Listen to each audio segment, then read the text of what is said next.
Hello, and welcome to Caspar David Friedrich, The Soul of Nature. This is an unofficial audio guide created with a wide audience in mind. While the Met offers an official audio guide, I promise you that this one is less academic and focuses on ensuring you have a fantastic experience as you explore the exhibition. This audio guide is designed so you can enjoy the exhibition at your own pace. Consists of a dozen episodes, each beginning with a highlight or the most important information. We recommend you start every episode to get the essentials.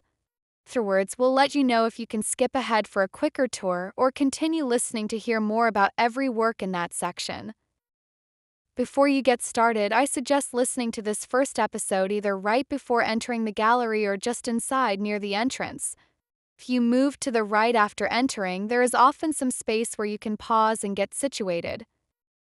And by the way, don't forget to log on to the Met's free Wi-Fi, as these audio guide can be data heavy. And please, do subscribe to this YouTube channel, as this helps us to fund our activities.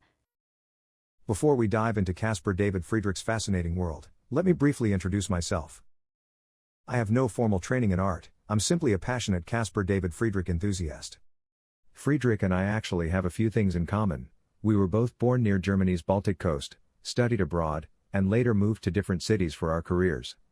At the same time, we each loved our homelands, the landscape, the light, and the unique atmosphere. But this is where the similarities end. Friedrich became a renowned artist, who often struggled with money. Meanwhile, I pursued a career in finance and can neither draw nor paint in any way. Now that I'm retired, I spend much of my time visiting museums and crafting audio guides like this one. To ensure you stay focused on the art, and not on my German accent, I'm using AI-generated voices for narration. Let's begin our tour with a brief introduction to Friedrich's background. He was born in 1774 in the town of Greifswald, located in what is today the northeast of Germany. His greatest works were created during the early 19th century. But what was life like in Friedrich's time? Today, most of us begin our workday by logging into Windows, often greeted by a beautiful landscape on the screen. For most users, it's an image of a peaceful lake with a backpack in the foreground. Well, Friedrich's days were quite different.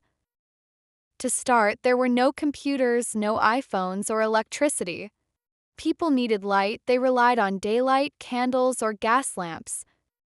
And there was no photography, so people could not capture pictures nature the way we do. Travel was rare and uncomfortable. There were no cars or trains. People traveled by foot, horseback, or, if wealthy or fortunate, by carriage. Germany itself wasn't a unified nation, but a patchwork of hundreds of small principalities and aristocratic territories. Crossing borders often required recommendation letters and currency exchanges, which meant most people only knew their immediate surroundings. On the positive side, the printing press had been invented, the Bible was available in translation, and universities were thriving. Art academies displayed works, and painting had begun expanding beyond traditional theological themes or royal portraits to include landscapes and other subjects. Newspapers also existed, allowing political and artistic topics to spread, though at a much slower pace than today. German society was still organized into rigid medieval-like classes, with royals at the top, followed by higher craftsmen, lower craftsmen, and so on.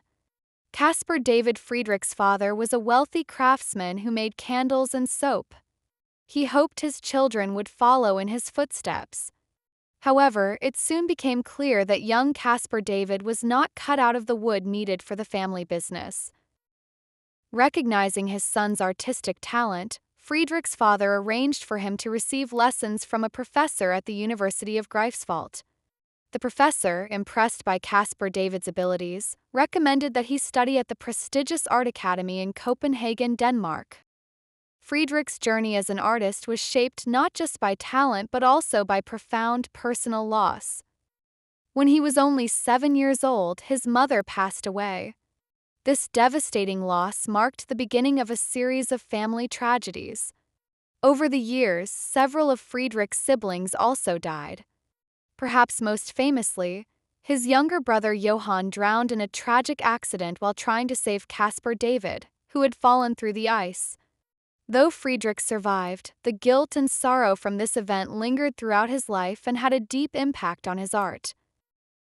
These early experiences with death and grief influenced Friedrich's themes of spirituality, nature, and the fleeting nature of human existence. His paintings often evoke a sense of longing, introspection, and the search for meaning, a reflection of his personal experiences and emotions. This concludes this section of the audio guide. Please continue with the next episode.